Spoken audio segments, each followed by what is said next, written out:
Bonjour à tous et bienvenue dans ce nouvel épisode de Vidal et moi. Alors oui, on a un petit peu changé de décor puisque on se trouve dans les locaux du SAIA, donc le syndicat autonome des internes d'Alsace.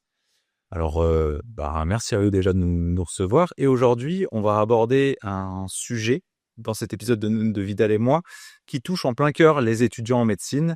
C'est comment tenir dans la durée sans s'oublier en route. On entend souvent que pour devenir médecin, il faut sacrifier sa vie perso, bosser non-stop et accepter de s'épuiser. Mais est-ce vraiment la seule voie possible? Alors, pour en parler aujourd'hui, j'ai l'honneur de recevoir donc deux membres du SAIA, Clément Hugueny.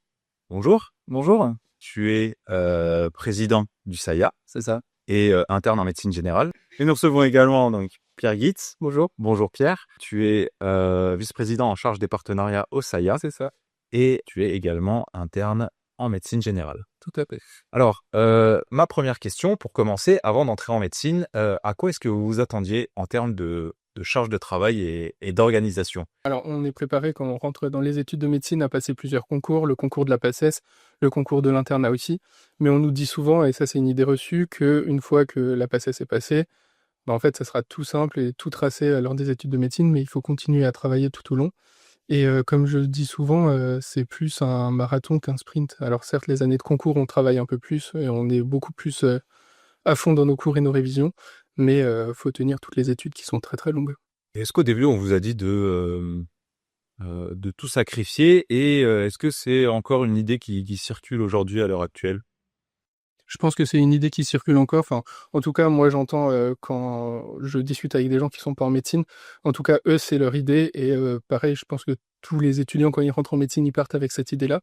Mais c'est pas vrai du tout. À titre personnel, moi, quand j'ai fait 2 PACES, et quand j'ai fait ma première PACES, j'étais aussi dans l'idée de tout sacrifier. J'ai arrêté de faire du sport, etc., juste pour travailler mes cours. Et au final, j'ai pas passé une très bonne année. J'ai pris beaucoup de poids et j'ai pas réussi mon concours. Et après, je me suis repris en main lors de ma deuxième PACES. J'ai refait du sport, j'avais des activités qui permettaient de me vider la tête. C'est une année que j'ai beaucoup mieux vécue et j'ai réussi mon concours tout en prenant du temps pour moi. Mais après, un ressenti qu'on pourrait avoir, c'est en fonction du temps qu'on passe en fait à travailler dans ses études, comparé à ce que quelqu'un qui ne les vit pas. Est-ce que du coup, est-ce qu'on n'a pas la sensation que nous, du coup, on sacrifie pas tout pour ses études, mais que d'un œil extérieur, les gens ont l'impression qu'on sacrifie tout pour les études? Ça, c'est une question qu'on pourra pas répondre, mais qui, je pense, est intéressante d'être soulevée aussi. Aujourd'hui, vous êtes interne, donc je pense que la vie des autres, c'est plus trop votre problème. Mais est-ce qu'à l'époque, il y avait une honte ou une pression à dire qu'on prenait du temps pour soi? Notamment sur cette première année. La première année qui, nous, donc du coup, on a passé la PACES, maintenant c'est la réforme PASLAS, mais c'est toujours la même logique où en fait c'est un concours, vous êtes, donc à l'époque il y avait 15% de réussite, grossièrement, et donc du coup bah, c'est très simple, il faut être dans les 15% meilleurs, donc c'est soit on travaille pour être meilleur, enfin l'idée qui en ressortait, hein, c'était soit on travaille pour être meilleur, soit bah, l'heure qu'on va prendre pour bah, ne pas travailler, justement, bah, on risque de perdre des places, et puis du coup en fait c'est un peu cette ambiance-là qui émane un peu des amphithéâtres et ce qui peut aussi amener à des états de stress et d'anxiété assez grandissants. Est-ce que l'image aussi du bon étudiant en médecine, est-ce que c'est quelque chose qui est réaliste selon vous ou enfin, j'imagine que tout le monde est un petit peu différent, mais vous, qu'est-ce que vous en pensez? J'ai l'impression que, en tout cas, l'étudiant en médecine, il évolue quand même beaucoup au fur et à mesure des années. On rentre tous en PACES en voulant travailler et réviser 80 heures par semaine, voire plus, hein, presque jour et nuit des fois. Et au fur et à mesure, on se rend compte que les études de médecine, c'est des études difficiles, qu'il faut tenir sur la durée. Et après, pendant l'externat, les révisions pour les concours, en général, les gens arrivent un peu plus, je trouve, à se libérer du temps et à savoir comment travailler par eux-mêmes et avoir leur méthode de travail qui s'acquiert au fur et à mesure des années. Donc c'est une manière de voir les choses et de travailler qui évolue tout au long des études, en tout cas selon moi. Ouais, je rejoins ce que tu dis. Je suis assez d'accord pour dire qu'il n'y a pas de bons étudiants ou de mauvais étudiants aujourd'hui en médecine. Il y a des gens qui vont être triés, enfin classés donc du coup de manière encore théorique sur bah, les concours, sur à chaque partiel, il y aura un classement par épreuve, etc. Mais tout ça, ça reste énormément de la théorie. Après, il y a aussi tout ce qui va être pratique, les stages, etc. où en fait on n'a pas tellement de retour sur ce qui s'y passe. Et bah, en fait, on peut avoir des personnes qui soient brillants en théorie, qui en pratique soient un peu moins à l'aise, des personnes qui vont être à l'inverse très à l'aise en pratique et qui vont sur la théorie bah, être moins excellents que d'autres, mais qui auront de bonnes bases pour pouvoir justement être bons en pratique. Donc je pense que le bon étudiant en médecine, c'est peut-être justement arriver à faire un très bon accord entre cet aspect pratique que les stages de l'externat et de l'internat proposent et aussi un bon aspect théorique pour justement être bah, à l'aise en stage. Pour compléter ce que dit Clément, je suis d'accord avec lui. Et c'est pas ton classement en PACES ou ton classement au concours de l'ECN qui fera de toi forcément un bon médecin. Il y a plein d'autres compétences à développer en pratique et en tant que médecin dans la vraie vie, quoi. L'idée du podcast, c'est aussi d'apporter des conseils aux jeunes étudiants. Pour vous, comment est-ce que les étudiants peuvent éviter les pièges dans lesquels tombent généralement assez souvent? Je dirais l'organisation. Et dans ce que je veux dire par organisation, c'est bien sûr organiser son planning de révision, parce que ça reste des études qui demandent énormément de travail. Mais justement, dans ce planning de révision, inclure dans le planning du temps libre. Et en fait, si en aucun moment on se force à inclure ce temps libre dans le planning, bah, on va se dire non mais c'est pas grave, je le ferai demain. Et bah, de demain en demain en demain, au final, il y a zéro temps libre qui se dégage. Et en fait, je pense que c'est vraiment le tips qu'il faut que les futurs étudiants en médecine aient et s'imposent, parce que sinon, ça peut être très, très, très long de tenir à tout le temps travailler sans jamais prendre, je sais pas, une demi-heure pour regarder une série. Et c'est comme ça qu'on finit en burn-out au final. Qu'importe l'activité que tu fasses, que ce soit du sport, que ce soit regarder une série, un film, ou que ce soit voir tes potes ou ta famille, c'est important juste pour se vider la tête et penser à autre chose, parce que sinon, au bout d'un moment, tu montes en pression et puis à un moment, tu craques. Ok. Par exemple, alors Pierre, toi tu l'as dit, du coup t'as repassé t'as passé, c'est donc t'as un petit peu appris tes erreurs au final. Toi Clément, du coup, qu'est-ce que tu referais différemment si tu pouvais? Moi, j'ai également refait ma première année une seconde fois. Mais la première année, j'avais une formation enfin, quelque chose qui m'a dit que j'ai appris à apprendre. Et j'ai appris à travailler. Et en fait, je veux dire, le lycée, ça s'était plutôt bien passé, sans m'imposer une charge de travail monumentale. Et du coup, j'avais pas besoin de travailler énormément. Donc en fait, je suis arrivé en première année de médecine, j'ai vu la charge de travail, j'ai dit, bah non, mais ça va aller. Et en fait, c'est pas passé comme ce que j'espérais. Et en fait, j'ai appris à apprendre. Et bah, à partir du moment où on sait comment on apprend, on sait comment on retient, on sait comment il faut travailler, bah, ça marche tout de suite mieux pour justement ensuite aller au partiel et au concours. Et ça, c'est quelque chose qui est pas toujours facile, c'est apprendre à travailler en autonomie, parce qu'au lycée, on nous donne des devoirs, on nous dit quels exercices faut faire, etc. Alors qu'on arrive à la fac, en fait, on dépend que de nous-mêmes. Et acquérir sa propre méthode de travail, c'est pas quelque chose de facile, c'est quelque chose qui prend du temps. Et une fois qu'on l'a trouvé, ça se passe bien, mais c'est pas toujours évident. Est-ce que de votre côté, vous avez eu des moments de surcharge, de découragement et qu'est-ce qui vous a aidé à vous en sortir? Ouais, pendant le concours là enfin pendant l'année de la 6e année, donc du coup il y a le concours classant national qui à l'époque s'appelait les ECN, maintenant c'est les EDN, mais c'est la même exigence. En fait, c'est un concours national où on est classé avec tous les étudiants de 6e année de France et c'est ce qui détermine votre spécialité et votre ville d'affectation pour l'internat. Là, pendant ce concours, donc on commence en général, nous à l'époque on commençait août-septembre à travailler et il fallait revoir donc du coup tous les collèges. Il y avait à peu près 40 collèges de 400 pages. Ça fait 16 000 pages à réviser. Donc on fait un premier tour. Et je me souviens, il y a eu les ECN blancs qui étaient au mois de février. Et j'avais cravaché pour justement arriver à faire mon premier tour avant ces ECN blancs. Et juste après les ECN blancs, le classement que j'avais eu était catastrophique. Et en ayant travaillé ce que j'avais travaillé, et en ayant eu en fait, aucun retour positif des efforts que j'avais amenés, j'avais tout lâché pendant une semaine. J'ai dit c'est bon, de toute façon, que je travaille ou que je travaille pas, il y aura la même conséquence. Je finirai en bas du classement, ça changera rien. Vraiment dans un négativisme terrible. Et au final, bah, j'étais parti me ressourcer, donc du coup, auprès de ma copine, auprès de mes parents. J'ai appris un petit peu de sport, parce que forcément, quand on travaille beaucoup, on fait moins de sport. Et de se ressourcer, de repartir, en fait, il faut que ça vienne de soi.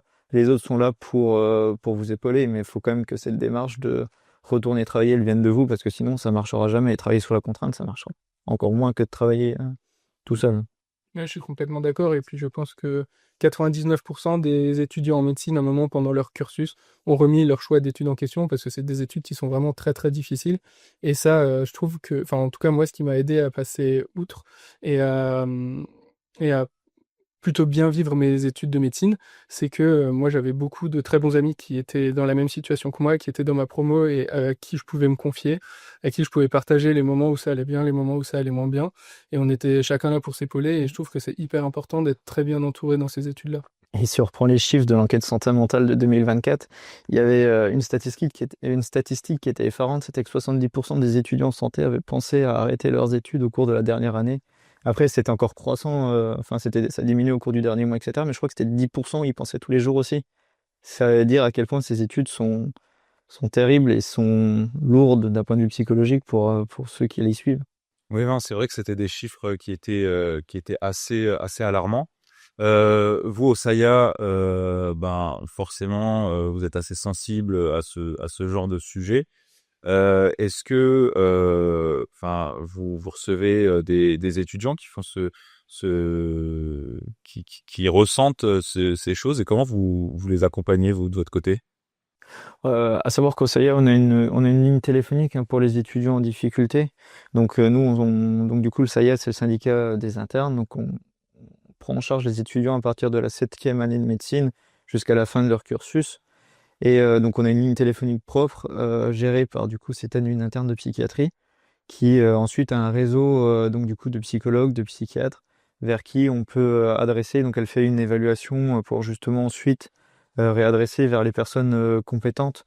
On gère pas en autonomie ce genre de problématique, mais on passe le relais. En fait, on fait une sorte de relais vers les personnes pour que justement ces internes soient pas lâchés dans la nature et soient pris en charge pour avoir du soutien face à leurs problématiques. Ok, très bien. Non, pour compléter, on a aussi un formulaire qu'on transmet aux internes pour un peu faire un état des lieux des différents stages, pour voir s'il y a des stages qui sont problématiques et où il faut qu'on agisse en tant que syndicat des internes pour faire en sorte d'accompagner les internes le mieux possible et faire en sorte qu'ils passent le meilleur internat possible aussi. Très bien. On disait que les étudiants en médecine évoluaient, qu'ils apprenaient à prendre un peu plus soin d'eux. Est-ce que vous pensez que dans les études de médecine, on vous apprend à prendre soin de vous? Il y a la théorie qui dit, le proverbe dit, ce sont les cordonniers les plus mal chaussés. Bah, pendant les études de médecine, c'est pareil. Oh, mais les médecins, c'est pareil. Je sais plus le pourcentage, mais le nombre de médecins qui a un médecin traitant, il est effroyable. Je crois qu'on est à 15 ou 20% de médecins qui ont un médecin traitant. Et pendant ces études, c'est pareil. Enfin, à titre personnel, j'ai des rendez-vous médicaux que je devrais aller faire, allergologue, cardiologue, des choses comme ça, mais j'y vais pas parce que je sais pas pourquoi, mais j'y vais simplement pas parce que bah, pas le temps. Puis enfin, j'ai pas envie de prendre du temps de soit perso, soit de travail pour aller justement à ces rendez-vous médicaux. Donc, je dirais bien que non, on n'apprend pas à prendre soin de soi-même. Ok. J'ai Ton côté. j'ai rien à dire de plus, je suis dans la même situation que Clément. En fait, c'est des choses qu'on procrastine, alors même qu'on sait très bien qu'il faut pas le faire, mais comme on a des stages très prenants, à côté, nous aussi, on a des engagements qui nous prennent beaucoup de temps, et le peu de temps libre qui nous reste, on se dit, bah, on va passer ce temps à faire autre chose, et au bout d'un moment, des fois, on s'oublie un peu. Ok. On va passer au conseil pour trouver son équilibre. Vous l'avez mentionné, vous avez mentionné le sport, notamment. Est-ce que vous avez des routines ou des habitudes qui vous aident à garder un équilibre aujourd'hui, maintenant que vous êtes interne? Alors, moi, c'est beaucoup par le sport. Mais après, des fois, je me force aussi à me coucher tôt parce que je sais très bien que si je veux faire tout ce que je veux faire dans une journée, bah, des fois, je dois me coucher très très tard. Et en fait, il faut juste que je priorise des choses. Et des fois, le sommeil est à prioriser aussi. Ouais. Moi, je me souviens que c'était. Ouais, je rebondis sur le sommeil de Pierre. Je me souviens que pendant ma première année de médecine, c'était vraiment quelque chose que je m'imposais. 8 heures de sommeil. Je savais que enfin, il me fallait 8 heures de sommeil, donc je me couchais. Enfin, c'était honteux à dire, hein, 20h30, 21h, j'allais au lit. Parce qu'il fallait que j'aille à la fac, il fallait aller l'ouverture des portes de la fac, parce que du coup, il fallait, la fac ouvre à 7h30 et les cours à 8h, mais il fallait être devant les portes pour pouvoir avoir la meilleure place. C'était cette mentalité-là. Mais ouais, donc le sommeil, c'est hyper important. Je sais qu'il y en a qui lisent, à titre personnel, je le fais pas, mais je sais qu'il y en a qui lisent le soir avant de s'endormir pour justement changer les idées, changer la journée, ce genre de choses. Après, il va y avoir des stratégies comme de la réflexologie, de la méditation, des choses comme ça. Je peux pas parler de quelque chose que je pratique pas, mais je pense que ça peut apporter à certaines personnes un bien. Mais le sport, ouais, non, c'est quelque chose qui permet de défouler. Alors, quand on a 1 heure pour aller faire du sport, c'est sûr que ça fait du bien. Dans les moments un peu plus de stress, de pression, les examens, à l'époque, les stages ou les gardes, comment ça se passe de votre côté? Alors moi, avant les examens, à chaque fois, je me prenais 2-3 jours avant où je coupais totalement. Parce que je me disais que les révisions de dernière minute, en tout cas, moi, ça me servait à rien. Et je préférais arriver frais avec la tête vide et l'esprit libre pour arriver au concours en forme. Et après, actuellement, en tout cas, les gardes, c'est le sommeil le plus important, hein, parce que quand tu enchaînes des gardes et que tu continues après ta semaine au service avec juste le repos de garde, si ta garde a été très prenante, des fois c'est hyper fatigant. Donc vraiment, le sommeil, c'est quelque chose de primordial pendant les études de médecine et quelque chose qu'on oublie beaucoup, beaucoup. Ouais. Tout pareil. Non, j'ai rien de plus à ajouter. Enfin, je veux dire, les gardes, enfin, on dit souvent une garde, c'est une garde de nuit, mais dans la majeure partie des cas, on a fait la journée dans le service avant, puis on va faire la nuit après.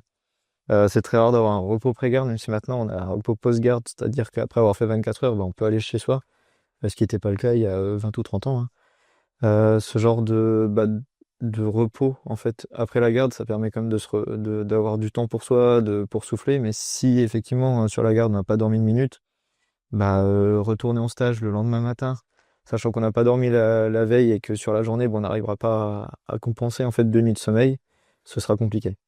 Est-ce que c'est des sujets dont vous discutez justement avec d'autres étudiants? Est-ce que c'est des sujets communs ou alors c'est encore un petit peu tabou? Bah, alors, d'autres étudiants, souvent, on va en parler entre nous, entre étudiants en médecine. Oh, ta garde était compliquée, j'ai pas dormi, etc. Ça permet aussi un peu de vider son sac si on a eu des problématiques, enfin des situations compliquées, d'un point de vue émotionnel, d'un point de vue stress sur une garde, on va en parler. C'est aussi une sorte d'exutoire, hein, pour libérer un peu de tout ce qu'on porte, de charge mentale, de voir aussi que si d'autres personnes auraient fait différemment, comment se sentir face à la situation. Et le fait d'en parler, ouais, non, ça fait du bien. C'est quelque chose qui est hyper important, je trouve, dans nos études. Et en fait, on le fait de manière assez naturelle. Parce que quand on est avec des amis qui sont étudiants en médecine, on a beau commencer à discuter de certains sujets, discuter d'art, de cinéma, de sport, du dernier match de foot ou autre, au bout d'un moment, on finira toujours par parler de médecine. Et ça, c'est vraiment symptomatique. Je ne sais pas comment ça se fait, mais c'est toujours comme ça. Je pense qu'on a vraiment besoin d'en parler entre nous et de se libérer des fois de certaines choses. Ok. Pour terminer, on va du coup faire un petit résumé. Alors, comment devenir médecin sans s'oublier? Donc, on a parlé de quoi? On a parlé de l'organisation, c'est ça, du sport, quoi d'autre? Du sommeil. Ouais. Ouais, bah, je trouve que c'est un équilibre et une balance à trouver. En fait, il n'y a pas de recette miracle, il y a la recette, la recette parfaite et propre à chacun. Mais je pense que c'est quelque chose qu'on acquiert au fur et à mesure des études de médecine. On arrive à s'organiser d'un point de vue des révisions, d'un point de vue de la charge de travail, du sommeil. Mais il faut toujours penser à garder du temps pour soi, même si on a tendance un petit peu à le procrastiner. Pour terminer, du coup, le Saillant, on peut vous retrouver sur quel réseau? Partout, on a Facebook, Instagram, un site internet, on a un LinkedIn qui est en développement en ce moment. Donc, si n'importe quel interne de Strasbourg est bienvenu chez nous et même hors Strasbourg pour voir ce qu'on propose dans notre belle Alsace. Très bien, bah écoutez, merci beaucoup. Merci à toi. Merci à toi. Merci à toutes et tous d'avoir écouté le podcast jusqu'au bout.